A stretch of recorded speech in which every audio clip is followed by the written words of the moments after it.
Mhm. Good morning, good afternoon, and good evening, everyone, wherever in the world you may be joining us from today. My name is Francesco Del Carpio, and I am the CFAL York Operations Coordinator. I would like to officially open the 11th session of our VR/XR Training and Education Knowledge and Experience Sharing Speaker Series, presented in collaboration with the DexR Lab at York University with a land acknowledgement.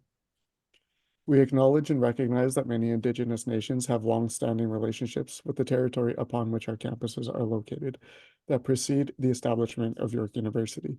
The area is known as Toronto and has been caretaken by the Anishinaabe Nation, the Haudenosaunee Confederacy, and the Huron-Wendat. It is now home to many First Nation, Inuit, and Métis communities. We acknowledge the current treaty holders, the Mississaugas of the Credit First Nation. The territory is subject to the Dish with One Spoon Wampum Belt Covenant, an agreement to peaceably share and care for the Great Lakes region. As this is an online event, our participants may be joining from various locations, so I strongly encourage you to learn about the traditional land upon which you are located. With this, I welcome our moderator, our speakers, and our participants from around the world. Welcome to our webinar. Without further ado, it is my great pleasure to introduce our moderator, Dr. Ahmad Mohammadi. Dr. Ahmad Mohammadi is a postdoctoral fellow in the Department of Civil Engineering at York University in Toronto, Ontario, where he received his PhD in transportation engineering. His research focuses on applications of virtual reality in transportation safety, traffic conflict analysis, and traffic microsimulation modeling. His research contributes to improving transportation safety and efficiency. Ahmad is also the coordinator of Disaster and Emergency Extended Virtual Reality Laboratory, or the DexR Lab at York University. Dr. Mohammadi, thank you very much for moderating today's session. The floor is yours. Hello, everyone. Welcome back to another speaker series. So today we have two wonderful speakers from colleges in Toronto that they share their experiences. So let me introduce Russell Foubert. So Russell is the director of DLX Technology and Innovation for Conestoga College Digital Learning Experience. So initiative hosted in the Virtual and Augmented Reality Lab. He has previously served at Conestoga as an academic chair in the School of Applied Computer Science and IT, and as a faculty member in the Software Engineering Technology program. He holds a Master of Science degree in Information Technology from University of Liverpool and a Bachelor of Science from University of Guelph. Russell has supported numerous applied research projects, specializing in data analytics and visualization, as well as research on the use of VR simulations for employee training and use of AR in industrial settings. From his experience, he founded VAR lab at Conestoga College in 2018. Also, we have Dr. Jeff Fila, who has a PhD degree and is director of DLX, the same lab in planning and operations at Conestoga College. Throughout his career, he has worked in a variety of private and public sector organizations in fields such as technology, healthcare, finance, and education. Since 2009, Jeff has worked at Conestoga College in 2020. Jeff and Russell, both of them were part of a 3% planning team that they developed and implemented an organizational strategy on creation and use of simulation at the college. In the last year, 2023, this initiative program has grown into a 20% college department that is included design and production staff. The DLX initiative produced more than 20 computer simulation modules for student learning across a range of academic programs at the Conestoga College. So without further ado, let's see what Russell and Jeff will share today. So thank you very much. And Russell and Jeff, you can go ahead and speak. Thank you. Oh, thank you so much. Sure. We have a PowerPoint to to guide our discussion today. Russ and I are going to divide it in half. I will take the first half, and Russ will take the second, and look forward to questions as we get to the end. There's a couple of things that we wanted to cover, just to give you sort of a roadmap to the presentation today.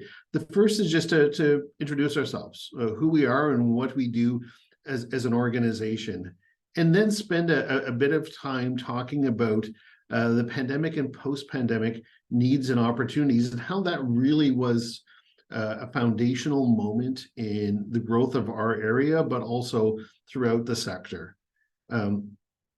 Russ is going to talk about characteristics of successful solutions, and based on some of our experience and lessons learned, talk about sustaining organizational impact. The dynamic and one of those tension points is to have this really interesting experience, but how does that experience become more than that? How does it become something that's part of what your college or university or institution does? So let's begin with who we are and what we do, and want to paint a bit of a picture. You heard the term earlier about the VAR lab. It's the virtual and augmented reality lab. We position ourselves as an applied research, just one sec, sorry,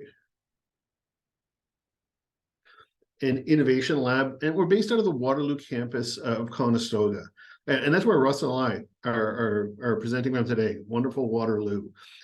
We like to position ourselves as an indie video game studio, but also a department. You can see those two are terms that aren't really often combined, but that's the reality, that we produce as an indie studio, but we're also a college and a publicly assisted college in the Ontario college system.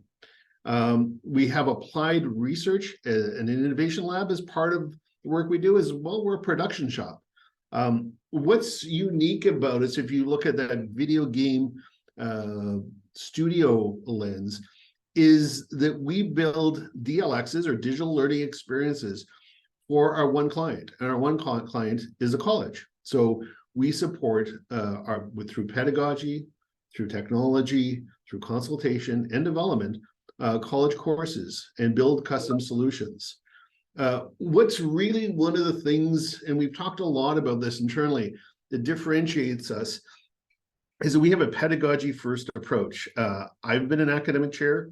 Russ has been an academic chair. We have staff who have a rich academic background, and that informs what we do, but also informs how we work with our client, with academic departments and with faculty, where we want to support them and the learning outcomes that are aligned with their courses and programs. Just to give you a bit of a timeline, this all began in 2018, and Russ was leading the charge here. That it began in 2018, before the pandemic, with really a focus on research. And the Russ and the various faculty and students worked on about 20 research projects in that time. And then we all have had this experience. In 2020, things pivoted. And the research work that was done in the VAR lab, there was a need organizationally because of lockdown, that we did not have access to the campus. There was also an opportunity to enhance and take a role in leading the creation of simulations for college courses. And that's where I became involved in the initiative. Russ, Pejman Saleh, and I worked to craft out what our response would be. And that's where the digital learning experience, or DLX functionality, was added. In that year, we hired our first full-time staff. We became more than this research area, we became a production area as well. So for the next 2 years, from 2021 to 2022, that internal production capacity grows. And I'll paint this with lots of people doing things on the sides of their desks, which is probably very familiar to people here. Russ and I had a lot of other responsibilities, but we were also contributing in different ways to the leadership in this area. And in that time, 17 titles were released. And we saw that this was an opportunity to really grow the work to add additional titles, additional staff to support the initiative. And that brings us to 2023 to present. And what began as a small initiative has become a college department with over 20 full-time employees and 12 titles in production. That research component hasn't left.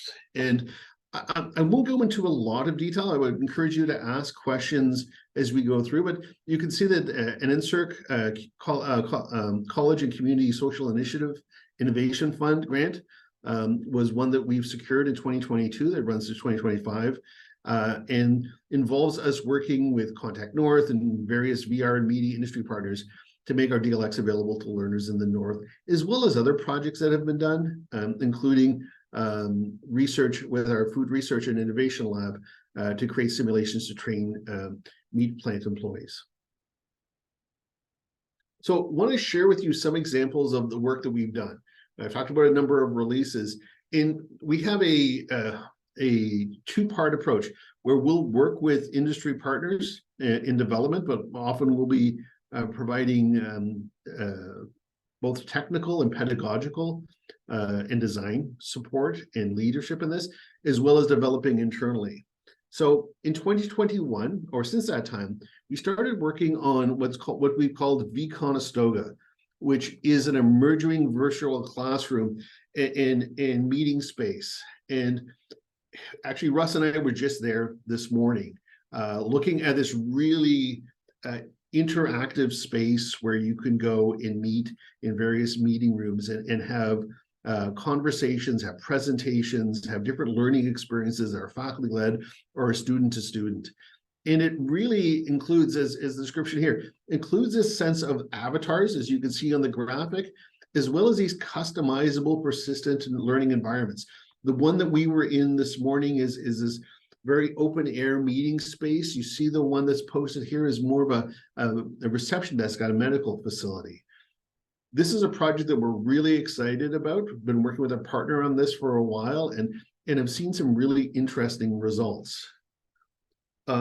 Because we're a college, we have a real strong focus in a lot of trades and hands-on professions, trucking being one. We created for supply chain and operations and commercial trucking programs a trucking inspection module.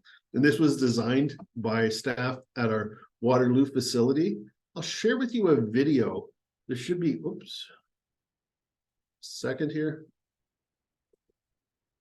where you can see some of the functionality that was developed, where you have different weather conditions. So to simulate that it's not always sunny while this is being worked on, and really some of the key pedagogical needs. So this is an inspection. So it's looking at various pieces of equipment and functions within the truck, being able to interact and open, and having a real rich view that was informed through discussions with stakeholders. It was informed by faculty and students, as well as industry experts, to say, here's what we need, as well as here's the general functionality. You can see this is directly embedded into our Conestoga, our G2L shell, so that students don't need to go out, faculty don't need to go out. They can access this directly as part of their normal pedagogical instruction.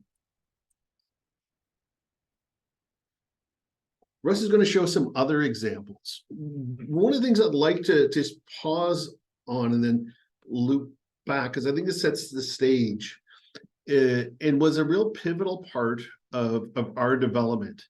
And we all have, those who were in Ontario, the experience of an extended lockdown, where from most of 2020 and a good part of 2021, we did not have access to resources on campus.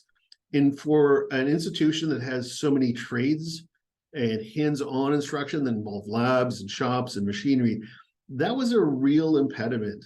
So among our earlier projects was working with trades and other areas to find complementary resources and learning experiences that would augment some of the on-campus experience, but may take away some of the need to be on campus quite so much. In many ways, that was a temporary need. And that's where we have the meeting the challenge versus seizing an opportunity.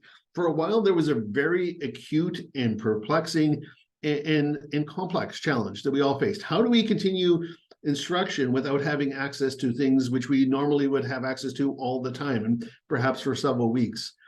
However, once return to campus occurred, there was a, what can we do based on the experience we've had? Is there an opportunity to use simulations, AR, VR, other learning opportunities to enhance, augment, or to produce unique learning opportunities? So that's more of the seizing the challenge and seizing the opportunity versus meeting the challenge. Really, it's seizing that opportunity was, what else can we do? Part of this, and I know we probably all have had this experience, is we went through a shared revolution where if you would have said in February 2020 that all courses would be led through online instruction, it would be viewed as impossible. But by April and May of 2020, that was happening. And that existed for a long period of time. So there was this skill development, mindset development that occurred throughout the sector, throughout our organizations, that enabled, either reinforced those who were leaders in this area of the value of opportunities, or opened people up to who had not had this experience to new opportunities. Say, yes, now I can see the value of teaching online. Maybe the experience I had initially wasn't perfect, but there's other possibilities, and I'm open to this. And this is this sort of ongoing dialogue, and this is part of what Russ is really going to talk about, is how do you move from this unique experience, which maybe was grounded in the pandemic or the after effects of the pandemic, to something that's an opportunity that's engaging and long-term. And that's really where we're going to go with that. So I'll turn it over to Russ. He can talk about the characteristics of successful solutions.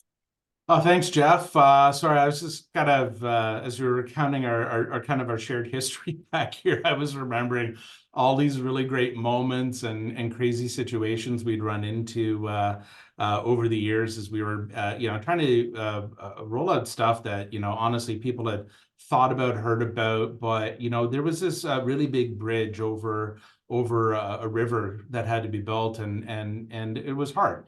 A part of that bridging that we were doing was trying to get people to think about, how could we use this successfully internally when, people would see our applied research projects, which were very much, very early prototypes of a concept that we might build in partnership with an industry partner. And, for their purposes, those prototype projects, they did such a great job. But then we were like, okay, so now instead of like impressing 4 people at my industry partner, this has to be something, that rolls out for hundreds of students a semester to use, right? It's just one of these factors. And we'll get into several others, but let's kind of put the point of the impact first, right? So one of the big shifts was that the deliverable to our primary and only client here at Conestoga College was, you need to enhance student learning, right? And that obviously means so much under the context of the pandemic and the lockdowns, but more so, we already have so much established pedagogy in terms of delivery and teaching of all the different courses and programs that we have. In any eventuality where you go to inject or propose new modalities of teaching, there needs to be some criteria, some validation imposed. And so, we made an early and important shift to putting pedagogy first. So there's always trade-offs when you're making one of these digital learning experiences and simulations. And we have always stated, look, we are always going to lean towards protecting the pedagogical outcomes first and foremost over adding a new technological layer versus confirming the pedagogy. And so to help with that, we kind of latched on to the DICE criteria as kind of described by Dr. Jeremy Bailenson out of Stanford there some time ago. And so, in terms of considering the need for either a flat screen computer simulation or a fully immersive VR headset simulation, what is the material we're trying to teach, or the practice or skills that we're trying to teach? Do they conform to this idea of, well, this is really dangerous? For instance, we're going to talk in a moment about the search and rescue firefighting simulation that was built with our collaboration with Evan and our friends here from Expert VR. And that is a great example of dangerous activities that we could train in VR. Impossible, like let's go back in time and talk about things that existed once but don't anymore. Counterproductive. A lot of soft skills communication training in VR in the XR space will often encourage the learner to deliberately take a suboptimal path through, say, a conversation, branching dialogue, or we put them in deliberately difficult situations so that we can just explore the impact of those other paths with them, rather than always focusing on a happy path execution of a scenario. And then, of course, expensive. I mean, we're in a situation at Conestoga where we can give every student their own virtual bulldozer and backhoe in our heavy equipment program. Those are, multi-million-dollar vehicles, at the end of the day, right? So, and they also, eat up a whole bunch of diesel when you're trying to run them just to do maintenance checks on them. Well, we don't have to do that, at this scale. And we bring the students forward to readiness so much better than before, and in a very cost-effective way. So if we just go on a bit here to the next slide, Jeff, we want to set up the example for firefighting search and rescue, which, as I said, really tells the story of pulling in Expert VR to help us kind of architect what is now a multiplayer firefighting search and rescue sim. So in our lab, and you'll see in a little video we have in a second, you'll see kind of what this looks like. In our lab, the students from the pre-service firefighting program will come up, and we can send 4 of them at a time into the same kind of victim retrieval scenario with a building, and it's been on fire, and there are victims inside. We don't know where they are, but they get to practice, rehearse, and become more emotionally prepared. And that's one of the biggest outcomes we've noticed with the search and rescue, or SAR 2.0 system that we have in place right now, is when our students go from their 2nd semester into their 3rd semester, where they do a lot of on-site. You sort of see those are actually our students there on the right, coming out of the bunker fire, the live burn exercise at the training facility on the west end of Waterloo.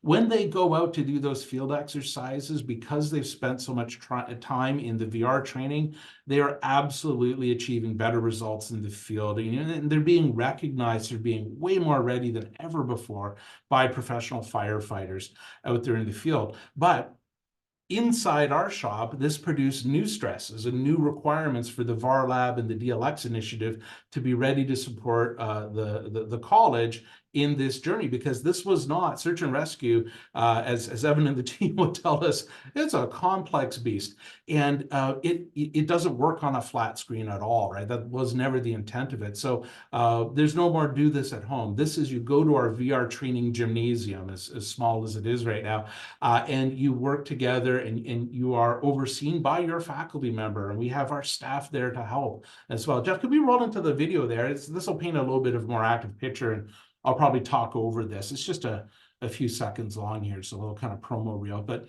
these are some shots that we're scanning through. The students are crawling through the building, the burning building. There's Brad, our lead instructor.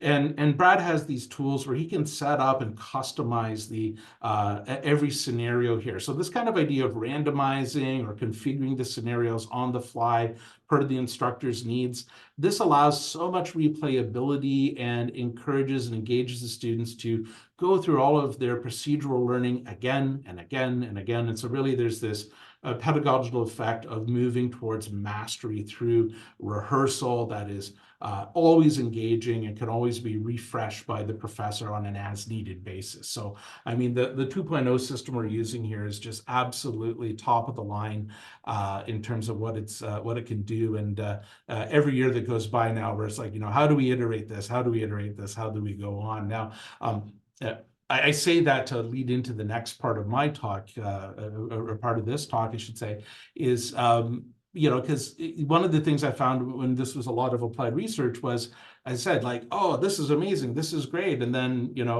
something else is shiny, and attention of the organization can move on. But now people are seeing that when you implement this kind of training, and embed it in a program, it now helps define and differentiate that program. And so, needless to say, the organization says, oh, well, we want more. We are expecting and wanting to have a sustained impact of these tools in the delivery of our pedagogy and our learning. Makes sense. So, but it's easy to say, and technologically and organization can be very difficult to line up and support. So to create that sustained impact, we found that the challenge was really this one about recognizing we're in higher education, and that has traditionally and historically meant many things. For our universities, for our colleges here in Ontario and Canada, and honestly throughout the world, right? The models are fairly tried and true and well known.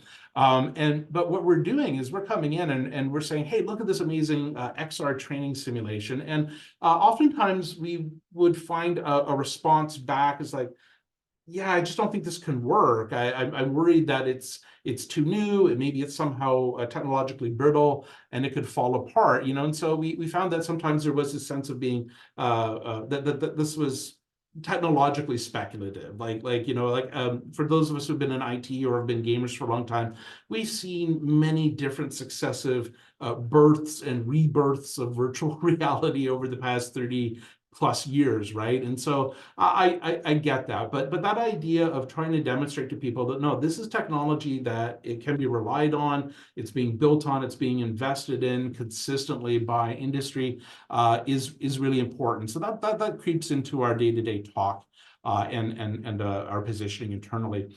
The other part too is that sometimes there's this need to say, well, hey, I know that at this college they bought this big solution that might come from a big a technology provider or software house, or a leading industry a partner, maybe even a textbook publishing company, right? They've built a DLX, but it doesn't really fit our needs. Like they don't train the things that we would need to train to, sometimes in a regulated context or a provincially regulated context. And so the fit is also another really big thing when it comes to acceptance by, say, faculty or a program area. But more importantly, and I feel bad we put the most important bullet at the bottom here, you have to put the student learning outcomes first. Absolutely. I mean, we ran into, in the early days in the pandemic, a lot of emphasis was put on, hey, gang, can you build us these simulations so that we can test and evaluate our students through a VR simulation because we can't bring them on campus. And we would always consistently kind of push back on that, right? In the sense of, are we actually ready to impose VR or computer-based simulation when normally that's not a part of what the students would normally be trained in? Think about trades, or the next mechanic that works on your airplane. I mean, the idea that they would never have touched a real jet engine before working on your airplane because they only trained in VR. That's a hard one, right? So really, again, come back to the student learning outcomes and get organized. And so as we would run into these challenges again and again, we started organizing and saying, well, listen, there's basically kind of like three really important pillars here. From the organization's point of view, how can we tell a story about digital transformation and how we're contributing to digital transformation in the organization? Next up, there is an opportunity to evolve the pedagogical skills development of faculty and the program areas that we support, and that is absolutely critical. That's the perpetual refresh and advancement of our skills as teachers, first and foremost. And then a lot of other challenges would come up too that I'll talk about those. But let's go on to digital transformation, right? Like, I mean, this has been a persistent part of the space in higher education forever. We're always, I'll say, keeping up, but also trying to get ahead of where the market needs our graduates to go. And I mean, certainly in the past year and change, with the rise of chat GPTs, they've almost basically eclipsed extended reality and virtual reality training as well. Sorry, I see there's questions there on the side there. I don't know, gang, if we want to ask people to throw questions on the side chat, and we'll hit those in the few minutes at the end. But I don't think I caught that part as we were prepping for this, but I'll roll through this because I've only got a couple 3 slides left here, and then we hopefully can have a good round of conversation and discussion. We know that we have to be getting our graduates, market ready, job ready for the next challenges, maybe the next challenge to pursue higher levels of academia as well. And so as a part of the digital transformation, we wanted to make sure we were always aligned in saying that by offering these digital learning simulations as a part of curriculum at the college, this is us fulfilling that commitment. And again, we see the differentiation already, even just after a few years of work. Also, it's a very strong focus in our colleges and in our universities that have co-op or work integrated learning programs as well, that being able to say that our tooling here in terms of digital simulation supports the effectiveness of work integrated learning is an absolute must. So those are just some of the pillars that were very important for us at Conestoga, just to say, hey, organizationally, we need to demonstrate alignment, and that alignment brings us support and thus brings us the ability to sustain. Now, you can build a great thing, but if the faculty don't want to use it, if the students say it's too hard to use, you don't get sustained impact, right? It feels obvious to say that, but again, looking for new ways to bring students together and let them do things that they could never do in reality. I mean, the cars here you see in the auto shop safety module here, students can mess those up, like drop them off the back of the hoist, crush them in the bar up top. Well, in a way that's kind of fun. There's a little bit of this sense of kind of gaming and changing it up a little bit.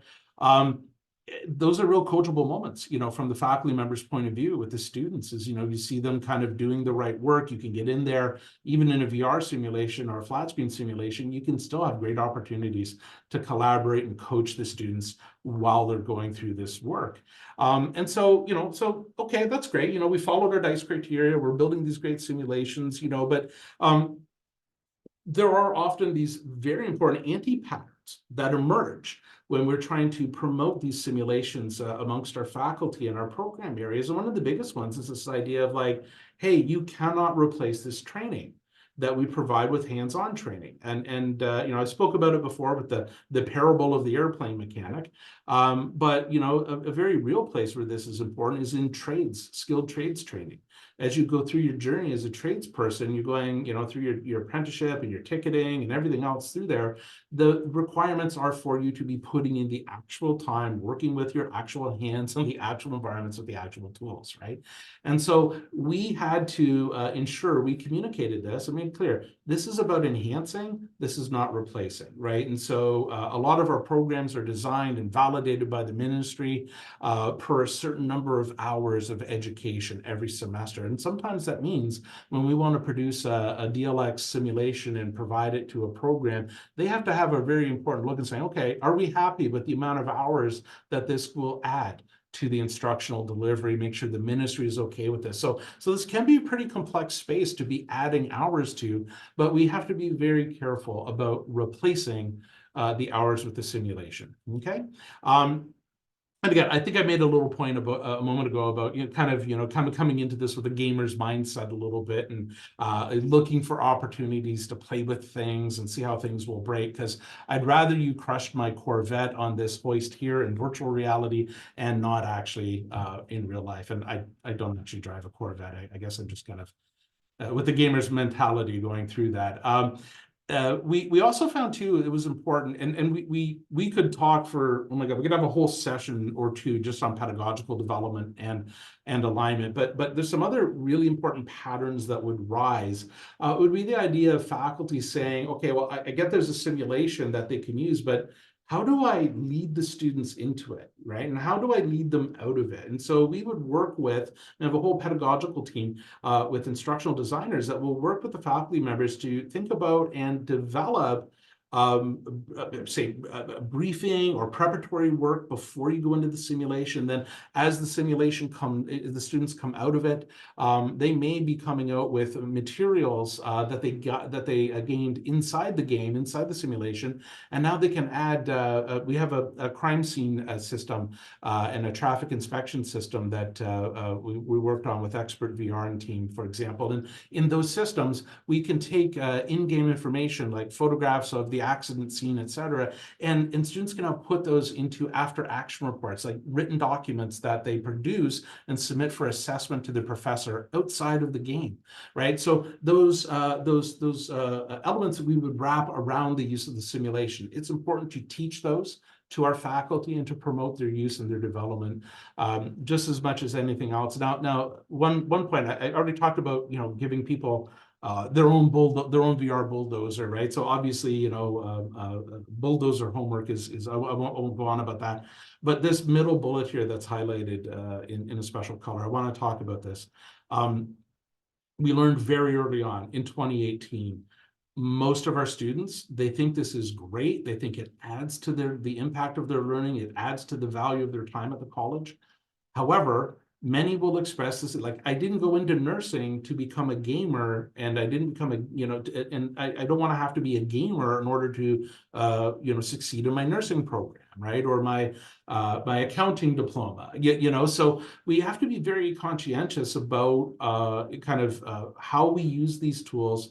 And from an accessibility point of view, if not, 100 other points of view, but really it's about that the accessibility, and that thinking led us to develop more flat screen web app type simulations throughout the pandemic than fully immersive VR titles. And because, we wanted to get stuff out to, so many students at Conestoga, but many of them didn't have, and we had never anticipated that they maybe need to spend hundreds of dollars on a headset, a VR headset, or a couple $1,000s on a higher end gaming laptop in order to run these simulations that we were cooking up during the pandemic. So again, let's get on board and get lined up on meeting our learners where they live.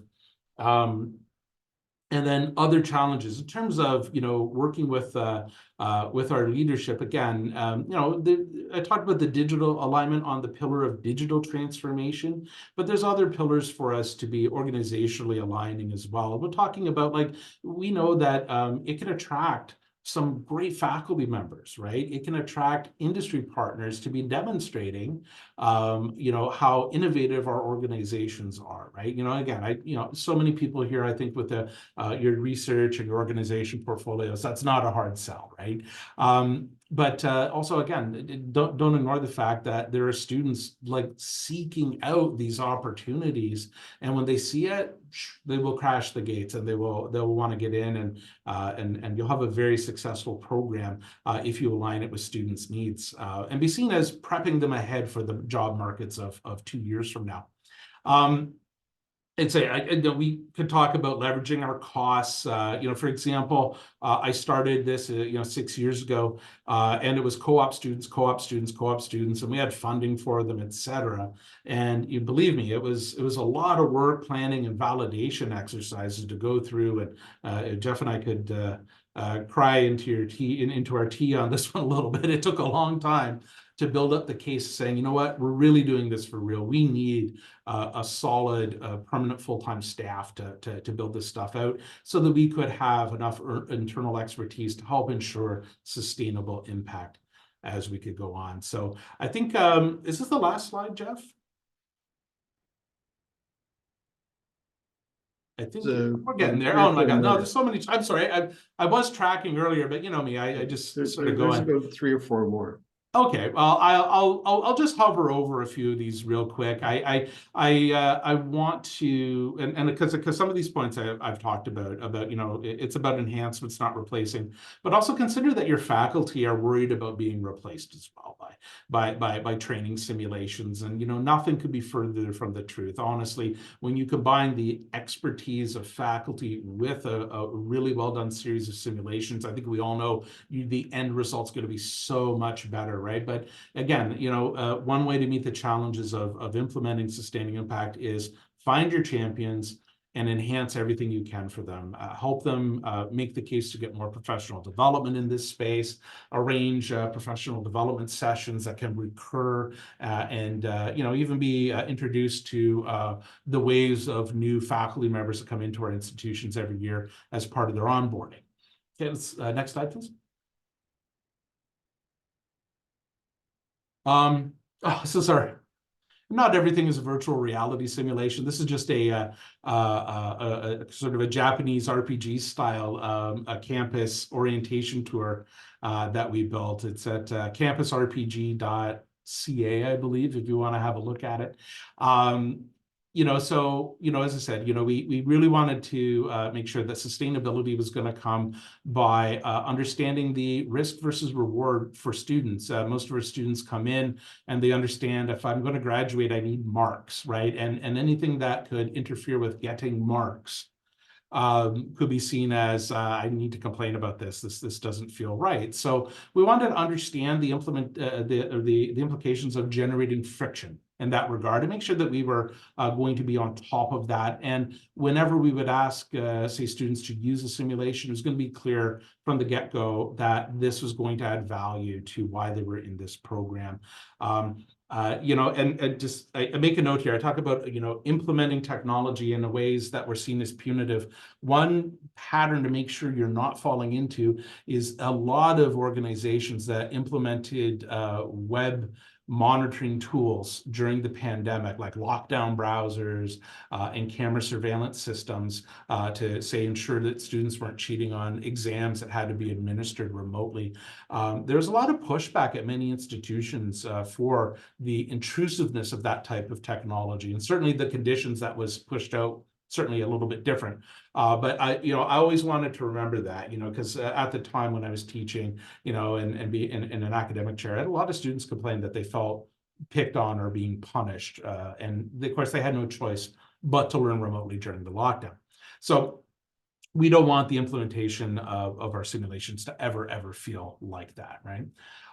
Okay, so just sort of one to grow on here is, I think one area, a bit of a call to action to share with everybody and hopefully start some thinking is, if you're not shouting out about this stuff, you're maybe working against sustainability in some way. It is very important to tell the story and to create, and the path will help to be created as a result. We have to talk about the benefits of the opportunities that are there, but finding and amplifying the voices of every professor or student whose life and learning experience was greatly enhanced and by the implementation of these tools is absolutely critical, that this gets a lot of attention by a program that is trying to push things forward in a way that's similar to what we're doing over at Conestoga, even to the point of I appreciate a meeting like this because here team you're putting together a facilitation space here purposely on a regular and scheduled basis and guest speakers and whatnot. I think it's a great example to follow, and just one of those ways in which you're helping demonstrate to everyone here with our meeting today and your entire speaker series and other opportunities, gang. This is the one of the best things that we can do, is invest that time, share our stories, and grow and amplify all the great success that everyone's achieving in this space. Okay, I think I did it, Jeff. I think we had a bet going. I used to get paid by the word when I was teaching. So I think we had a bet going as to how long I would go on and whatnot, but I'm done now. I'm gonna love the, hey, I think there were some hands raised during the presentation. Are there, should we go to some questions? Yeah, so thank you very much, Jeff and Russell. It was really good. I learned a lot. So if anyone has a questions, then you can ask.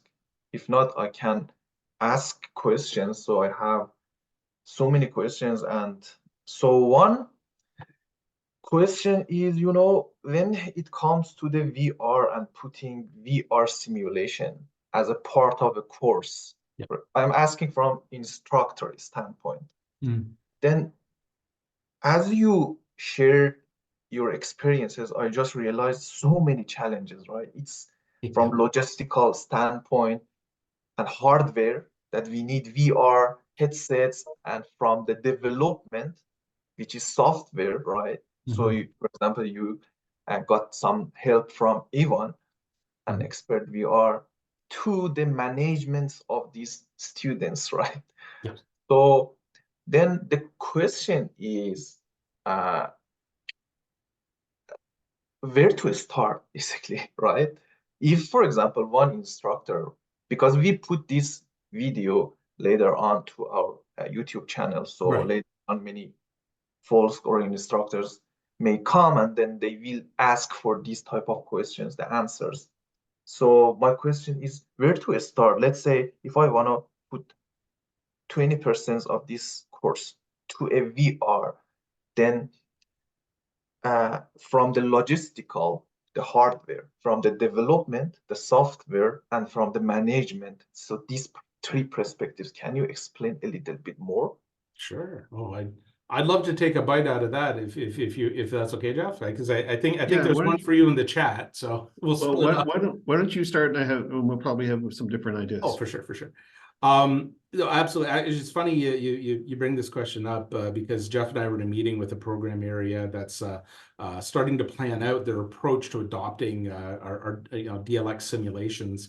And one of the avenues we think that works really well from the beginning is like, yeah, we can target a specific course where we think there's say from a healthcare point of view, there's a clinical practice component and all these different workflow rehearsals and assessment rehearsals that might go really well in a simulation, especially one that you may randomize to some event to really ensure the students are always thinking and always applying their skills. But is it about walking before you run, before you fly, right? And so we would say, start by taking a whole program approach. Think about your students when they come in the door in term 1, day 1, and in their first semester of learning in your program. Are there courses there that, for example, we could create some simulations that focus on, and they're easy to use, like their web app, their flat screen. You don't need a $1 billion gaming computer to mine your crypto while you run it, right? And then and it's simple, maybe simpler tasks, right? Like foundational things. Recognize the tools that we use. Recognize these things, or have these conversations at a foundational level. But then you go to the next term, and then the next term, and then hey, we're getting to the closing semesters of their program. What skill sets should they be using? I mean, a quick example from firefighting. We can introduce them to hazardous materials response in a flat screen trainer earlier if we want to in the program, and then they start getting the sense of, oh, we're going to use some computer games or some computer simulations in what we're doing here. And that way, when we're saying, hey, come down to the special VR lab where we have all these headsets and PCs and staff, they've been scaffolded a bit. So it's really how do you scaffold the learner? At the same time, working with your faculty members in those areas as experts, they have the expertise, they become our content experts, right? Or, we could say subject matter experts as well, but really, it's about the content expertise, and they're going to help us line up the learning outcomes in class with the learning outcomes of the courses, and then of course the program progression as well. So honestly, a lot of the thinking does tend to start with, ooh, wouldn't it be great if in this one course this thing could happen, and success can happen there. We've seen more institutional success and support by saying, oh, we're going to enhance the entire program. Oh, now you have my attention. It tends to work like that. Hey, Jeff, how did that sound? Yeah, and there is a sort of back and forth with this. So to just maybe a different stream than what Russ had talked about, which is an approach we found very successful, is at times it can be sort of iterative, where let's start with something that you as a faculty member can have some experience with, and your students can, and this could be an opportunity for both of you to learn and to have that experience of what that's like and what difference does it make. We've had experiences where initial ideation about what a good solution would be varies once there's more discussion about it and what the impact will be. And so sometimes it's really, I kind of like the approach of why don't try it out, see what that experience is like for you, what worked as you thought it would, what didn't work as you thought it would, and maybe build on that. So I think that one of the differences and one of the gaps is that we'll have students who are digital natives who will be gamers, and we will have faculty members and others who this is new technology, and it is very much sort of a different learning curve in a different kind of experience. Though we definitely will have lots of faculty and staff who are gamers, so this fits in a different lens with them. But I kind of think that sometimes that iterative approach works well, and in connecting and combining with others who are doing that experience from a learning perspective. And I think that's the key. Does it make a difference in the outcomes that you want? Does it make a difference in the experience the students have? Because I think one of the challenges is like, wow, oh, this looks incredible. Then what does it do? And what impact does it have? Because the wow fades over time. It's really, what does this tool do? Yeah. And it is important to note that the shiny does wear out after a little bit, and so when the shiny goes away, you know, the thing better be robust and reliable, and again, like indispensable. I think that's really it's one of the factors. Things like, if we were going to go through all this work, how can this work result in something that eventually becomes indispensable? Like, I mean, if we weren't to go to firefighter Brad and team and say, hey guys, yeah, search and rescue, yeah, we're all done, and put in a box, I probably get a fire truck parked on my car, right? You know, like, you know, you don't want that. So definitely something to think about in that regard is you know, how do you influence it for becoming indispensable? You know, one of the other elements too, I think, goes to hardware costs. A lot of institutions might not be really thinking about the hardware or the you know, kind of the last mile implementation cost to the students as users, and that's why we found great traction with our web app first approach, our flat screen first approach during the pandemic, because that allowed us to just sort of build the acceptance of these DLX simulations with broad early adoption, because the VR stuff, if you're going to do it right, it takes some time to, especially from a user experience point of view, master it to the point where it accommodates all the gamer and non-gamer learners and teachers who have to use it. Also had a kind of a question about, you know, do we use our equipment for like entertainment purposes and stuff like that? And yeah, we have a mobile lab component there, so we can take a whole bunch of our equipment on the road. We did this back in October as part of our NSERC project. We took a whole trailer full of equipment up north, as far as Timmins and back again, and Evan and team were with us on that. And so yeah, we get out there and we like to just let people play VR games. And we didn't build Beat Saber, right? But you know, when we do a community engagement, we like to just say, hey, how many people out there have actually played a VR game? And it is a surprisingly still small number. Let's just change that. Let's just, you know, the more students we come seeing and asking, is there any, like, you know, what else can I do here? You know, in terms of expectations as they come to a college or a university program to learn, you know, if they can anticipate or ask for VR by name, I think that's a win, right? You know, it's just getting more people familiar with this experientially. There was a comment in the chat. Got a question here. Yeah, there was a comment in the chat that I'll start a response, and maybe Russ, you can pick up. I think it's a really great question, and I'll paint, and this is very much live, and I think of a discussion we were having with the program area recently. The more immersive it is, the more that a program is going to rely on headsets. You have to think about the logistics behind that. If you have a course that has 100 students and you have a lab that fits 10 students or 15 students at a time, that becomes a logistical barrier that you need to kind of work through, or if the students need to purchase them. So in many ways, that was why our initial preference was to have flat screen as opposed to headsets. It was far more accessible. And you know, I would think that part of our learning is there's real value in headsets. There's also limitations, and search and rescue is a good example of where having the headset it makes it far more immersive. And Russ and I were talking about other complementary solutions that have haptics. So you're going to have touches and other sort of very sort of visceral, which is true to the learning, right? It's not an added. This is sort of the learning experience. And Very Russ was authentic, Russ was modest, but he went to the burn and then saw what that experience was like. Yeah. However, like trucking, you don't really Terrifying. It yeah, was terrifying.